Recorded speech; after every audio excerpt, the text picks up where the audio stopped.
Good day, everyone. I hope you are all doing well by God's grace. Welcome to Academic Showdown tutorial group for Poly 211 and 213.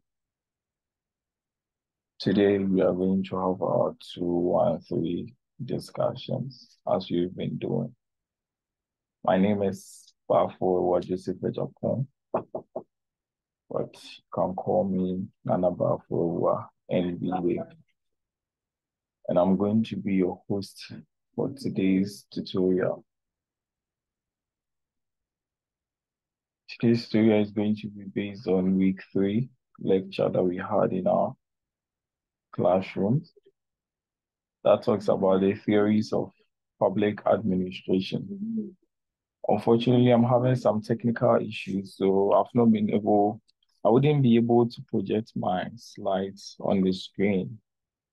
But when you are listening, kindly use the slides that our course rep posted on the platform to review whatever will be discussed over here. So the class objective. By the end of the lecture, our aim is to maintain the content and origin of organizational theory. And 2, the contesting and even conflicting values that undergird the development theories in public administration. And point 3 is the classical theories of public administration. That is what we are going to do today. So when you take your slides, you are going to see sources of organizational theory. As we have already indicated, public bureaucracy is the primary organizing principle and machinery of government. This means that bureaucracy exists everywhere and in all parts of our lives, private and public. When we talk about bureaucracy being the primary organizing principle and machinery of government, we mean it is various levels, the various ranks under which an organization is being administered. Whenever we are in an organization, we have our various levels. We have people at the top, people who make bigger policies, bigger laws. We have people at the secretariat too as well, filing meetings, writing letters. We have working staff too as well. So the ranks differ. So bureaucracy is teaching us the ranks, the various ranks.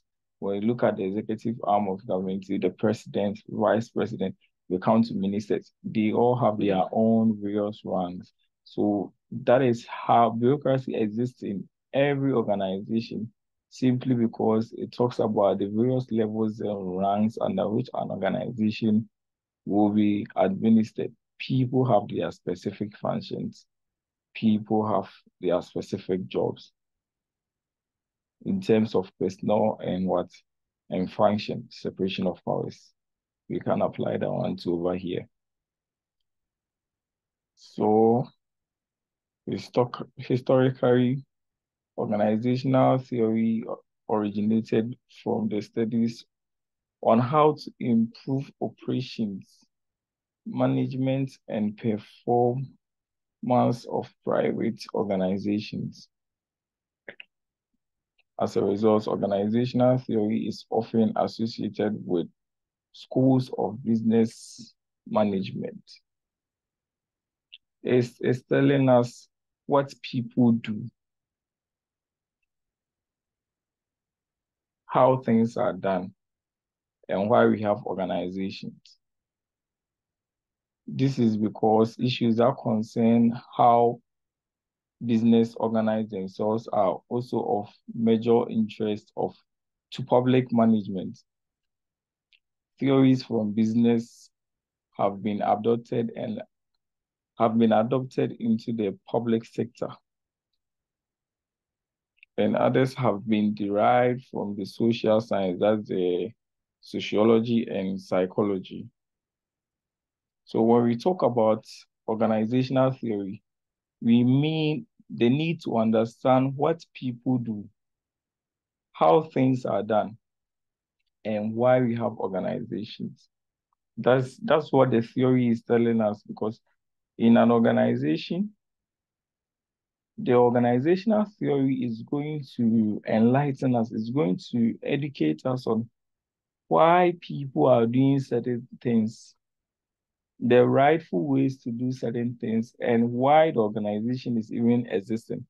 So when we say like what people do, someone will say, what do you mean by that? What people do means in an organization, what people do can include they set rules and regulations.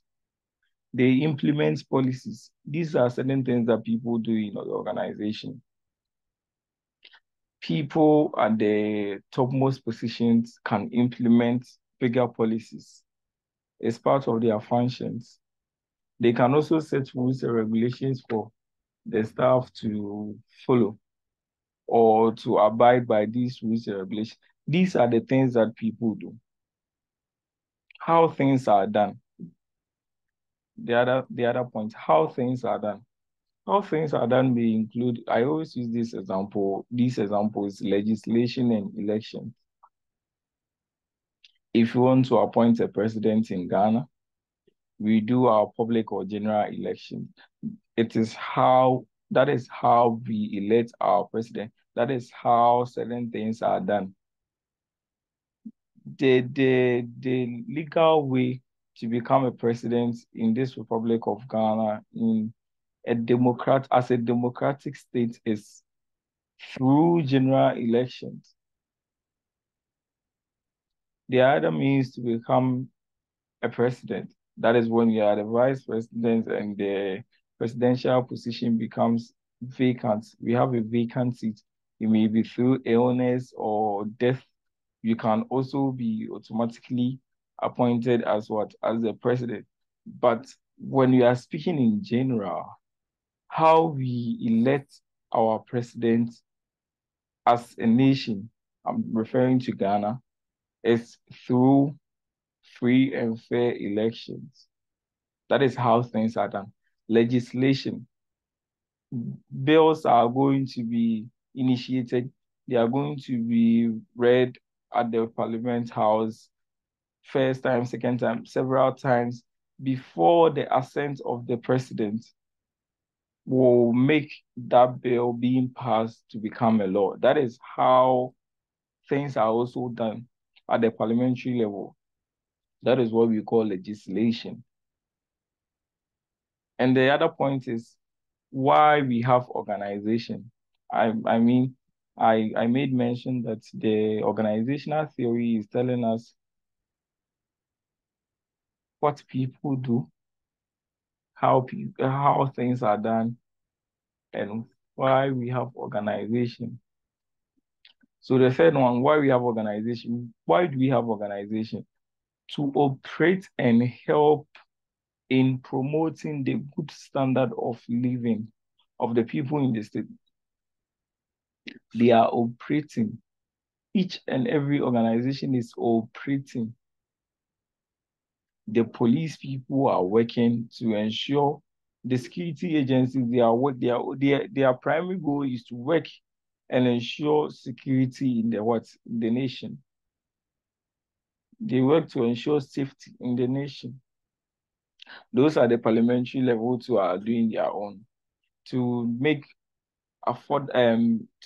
flexible and good policies for its members. The government thinks going to IMF will be a good policy that will help us fill our accounts and use these funds to promote to develop the state, to make constructions and other things. They are doing that on our behalf. They are making good policies. So organizations are there to work help and promote a good standard of living. That's their primary thing, to promote good standard of living. And the good standard of living includes safety, shelter, food, clothes, sex. We will come to the sex where we get to the scientific and those kind of things. We can all attest to the fact that we had this kind of debate in class, and we are also going to talk about that later. But fast forward, these are the primary things of the organization, why they are what they are working in the state. So right now we've known a brief thing about organizational theory, that it depicts how things are done, what people do, and why there is organization itself. So let's talk about the types of the organizational theory. This session, we are going to talk about only one type. Then the subsequent sessions, we go through the other types too as well. I don't want us to merge everything, then it will become quite confusing for all of us. Let's take our time and open up things to its grassroots so that everyone will be able to understand it. So the types of organizational theory. There are three types of organizational theory. You have the classical theories. We also have the humanist theory. We have the structuralist theory. But this class is going to be based on the classical theory. That is what we are going to talk about. So under the classical theory, I made mention that I've not been able to project my slides because I'm having some technical issues. So whenever you are going through this recorded session, kindly use the slides that's Foster posted on the class WhatsApp group so that we can all use those slides and be able to get whatever I'm trying to say.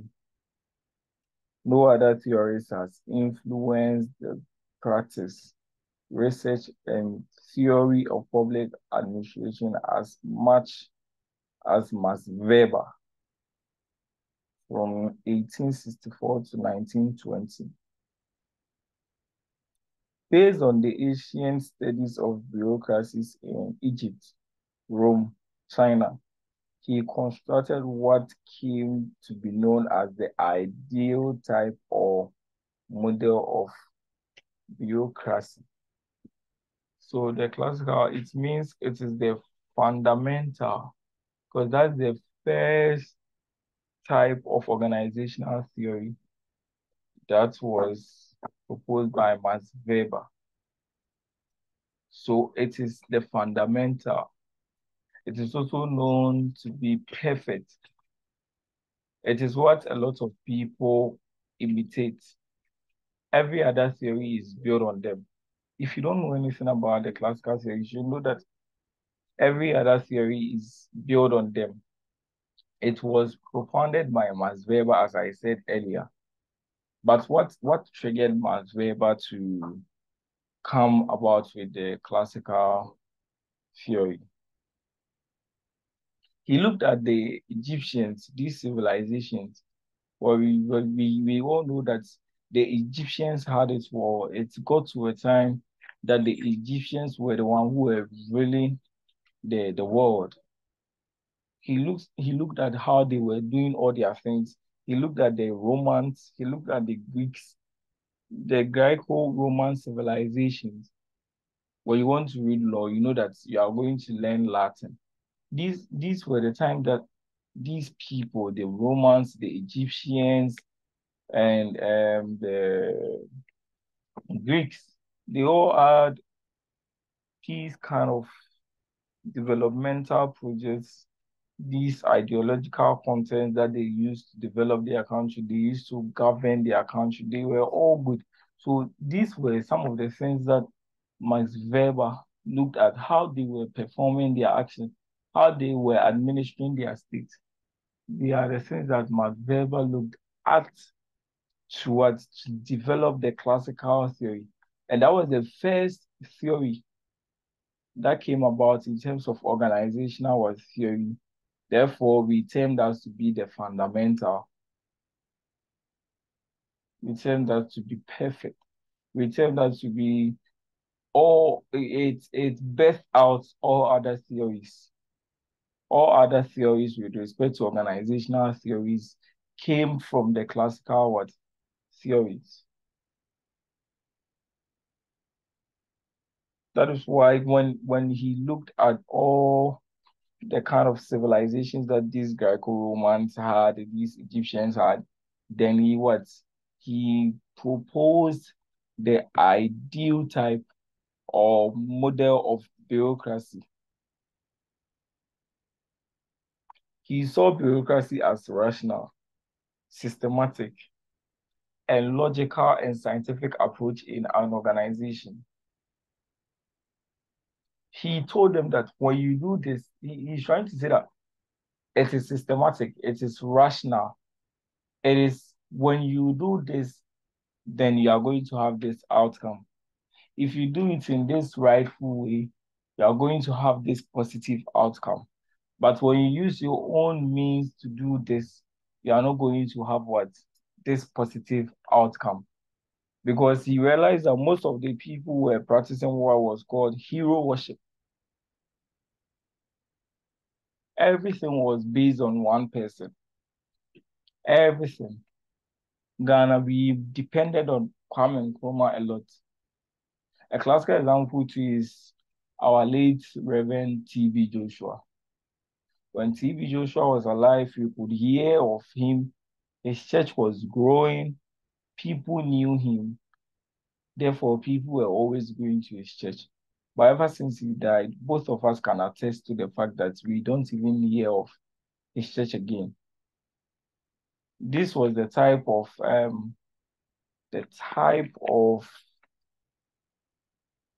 this was the way people were administering their organization.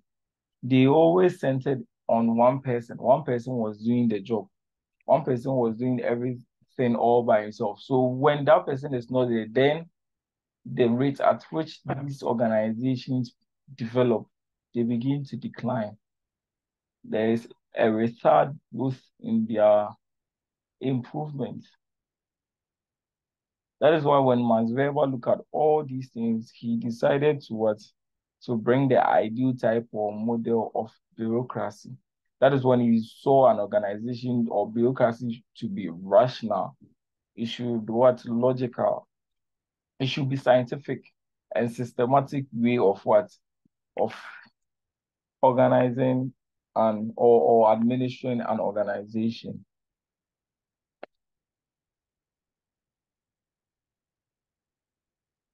So right now we've gone to know about the ideal type, something small like a brief discussion about the ideal type. Under the ideal type also has features. There are features of the ideal type. So the first feature is hierarchy.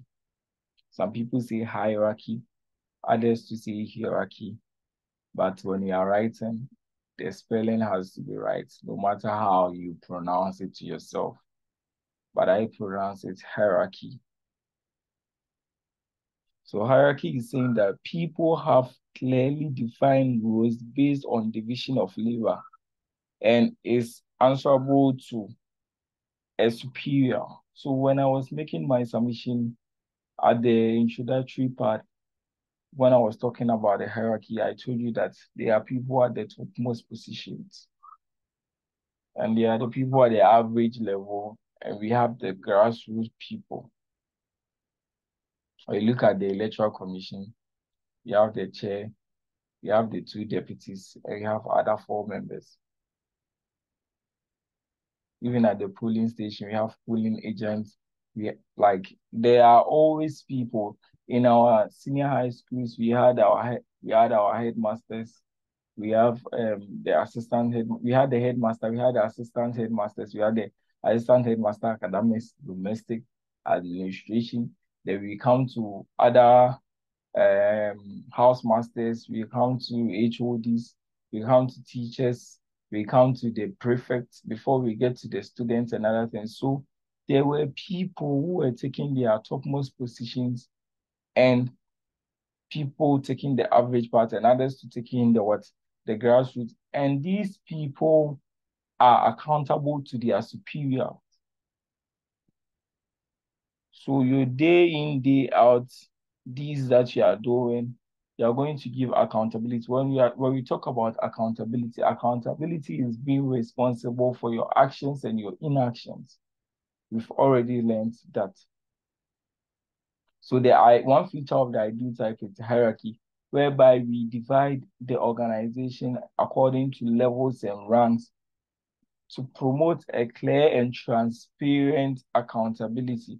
That when we find that this portion of the organization is not functioning well, we have people we are going to, people that have to account for their actions and inactions to their superiors. That is one feature for the one feature of the ideal type or model bureaucracy. Another feature is continuity. People have full-time salaries and tenure occupations and career structures for life. This thing is self-explanatory. They have their full-time salaries and tenure. Bureaucracy is always going to be there. There is that level of continuity. People are always continuing with whatever they are doing, no matter the change of government. Governments come and go, but bureaucracy is always there because of its feature. And that was adopted by Max Weber when he proposed the ideal type bureaucracy. We also have impersonality. Work is based on prescribed rules and written records, not on whims and caprices of individuals. People gain those positions, those ranks. People don't just come and gain them. So no matter what you are saying about this particular person in the organization, your criticisms and other things, he or she got to that place due to his or her merit. So they respect that office. They use legitimacy ways to gain those positions. So if you like your vice chancellor or not, she is still the vice chancellor. No matter the criticisms. If you like your SRC president, Honorable Chikata, if you like your vice president or not, Honorable Zanyo, if you like them or not, they are still what? They are still our executives. If you like your general secretary, Martha Siamo Dua or not, she used the rightful way to gain that position. So in bureaucracy, to gain a position, you have to use the rightful way. It is propounded by law, whether it's through appointments or elections or hereditary. What the Constitution says is what is being used to recruit personnel. That is one thing that Max Weber also talked about. And the fourth feature too is expertise.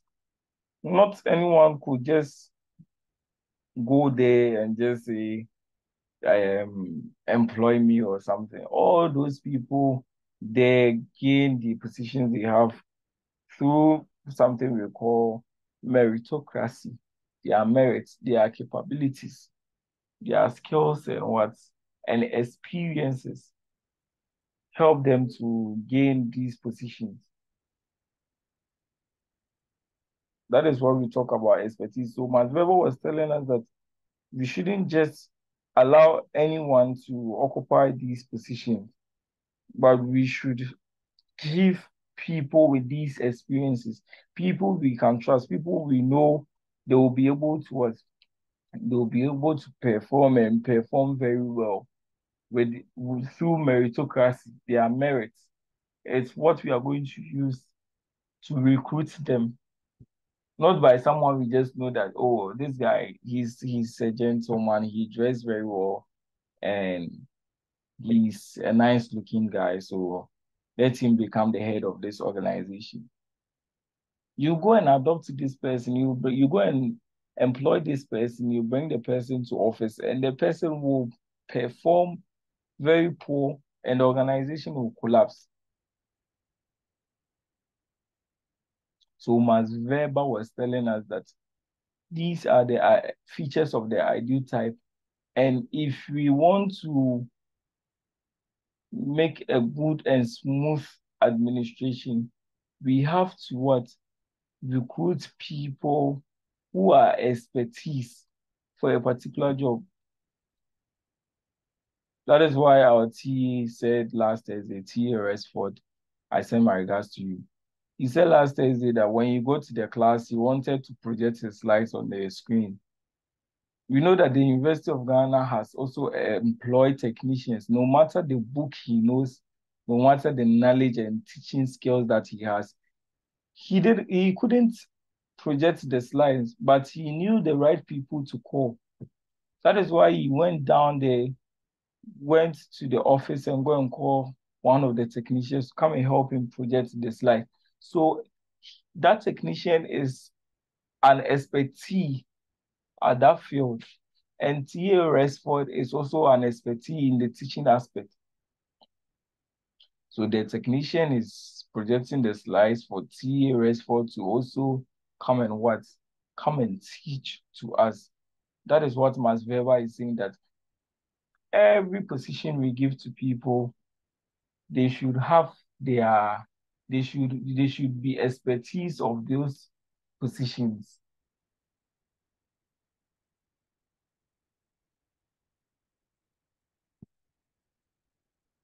That is also a classical feature of the ideal type of bureaucracy.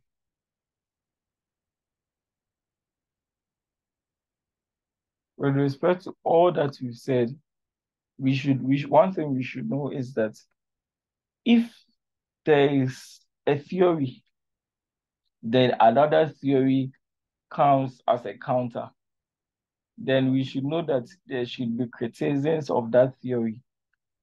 That is why another person or group of people or scholars or school is going to also propose another theory, because if there is no criticisms about this theory, there wouldn't be another theory for people to propose.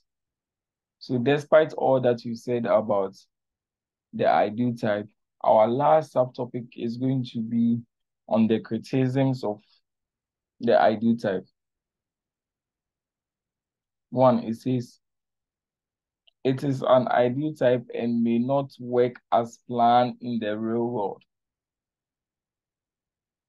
So in theory, it is right, but practically, we can't practice them. Why are they saying that we can't practice them? Sometimes when we are talking about these impersonality and this expertise that people should be employed based on their merits and what they are capable of doing. Sometimes the real people that can perform these positions are there, and people also use various means to be employed through bribery and corruption. Sometimes some organizations work in favor of ruling governments because their chairman, for a classical example, I'm not saying it's like this. One way to make us understand this is the ruling government is the one who appoints the EC, the electoral commissioner. So one criticism about this ideal type of bureaucracy is that sometimes since the ruling government appointed the EC may also one way or the other work in favor of the ruling government. After an election, maybe the ruling government would have lost the election, but the EC can also use several means to manipulate what the results in favor of the ruling government as a form of reward for appointing him or her. This is one of the criticisms. So sometimes when we are writing it, when we are studying it like this, it is very real that we can do it. But practically, we are not going by what this ideal type is telling us. That is one type or one criticism about the ideal type. It may lead to systematic discrimination against people who, due to circumstances beyond their control, do not have access to participate in the system. A classical example is the women, the minorities, and physically disabled. They are mostly not engaged in these implementation of policies and the other things at the managerial level. In other countries, women are not even regarded as citizens. A classical example is during the Athenian society, they only gave the men the opportunity to become prime ministers, to become president, to hold topmost positions and perform or govern the state. They only gave the male, and they regarded only the male as citizens. Whenever they were doing head count, whenever they were talking about equality, their citizenship was based on the males. The males were the one working, so it's led to discrimination between the male and the women. They regarded the women as inferior. The women were just doing the household and wife material 120 hours. They were doing those kind of things at the home. And when it comes to these governmental positions and running the affairs of the state, it was based on the what? On the males. So this was also a criticism of the ideal type. If you don't remember anything, you should know that today we've talked about the organizational theory, and the organizational theory is making us know why there are organizations, what people do, and how certain things are done. I give classical examples on the what people do, implementing policies, setting rules and regulations, how things are done through our elections, through legislation, why we have organizations to help promote the good standard of living of the people.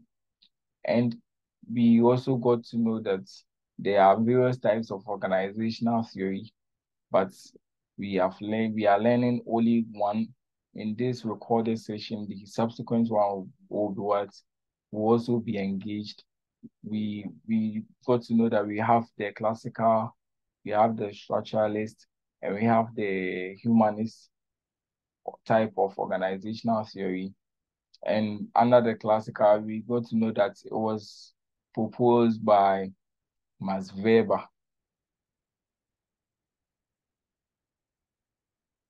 And Max Weber, looking at the Egyptians, Greco-Roman civilizations, he derived the ideal type or model bureaucracy. And Max Weber is telling us the reason why these things died was based on what hero worship. Everything was centered on one person.